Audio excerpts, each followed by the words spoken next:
உங்க போன் ஸ்கிரீன்ல இந்த வீடியோ இப்போ வந்திருக்குன்னா உங்க வீட்டு குலதெய்வம் உங்களை ஆசீர்வதிக்க போகுதுன்னு அர்த்தம். ஏன்னா ரொம்ப நாளா நீங்க தேடிக்கிட்டு இருந்த ஒரு கேள்விக்கு இப்போ பதில் கிடைக்க போகுது. ஒரு பைசா செலவு இல்லாம உங்க வீட்ல இருந்தே உங்க கஷ்டங்களை எப்படி போக்கலாம்னு சொல்றேன். அதுக்கு முன்னாடி உங்க குலதெய்வத்தோட பேரை கமெண்ட்ல சொல்லிட்டு இந்த வீடியோவை ஒரு லைக் பண்ணிடுங்க. மத்தவங்களுக்கும் இது போய் சேரட்டும். நல்லா தான் போயிட்டே இருக்கும். ஆனா திடீர்னு ஒரு தடை வரும். கல்யாண பேச்சாகட்டும் இல்ல வேலை விஷயமாகட்டும், ஏன் தள்ளி போயிட்டே இருக்கு ஆனா நீங்க வருத்தப்படலாம். எல்லா கடவுளையும் கும்பிட்டும் எனக்கு ஏன் இன்னும் விடிவு காலம் வரலன்னு தோணுதா? ஒண்ணே ஒண்ணு புரிஞ்சுக்கோங்க. எல்லா தெய்வமும் முதல்ல நிக்கிறது உங்க குல தெய்வம் தான்.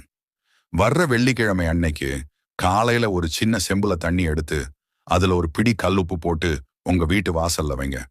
எங்க குடும்ப கஷ்டம் எல்லாம் தீரணும் குலதெய்வத்தை மனசார கூப்பிடுங்க. அன்னைக்கு சாயங்காலம் அந்த தண்ணி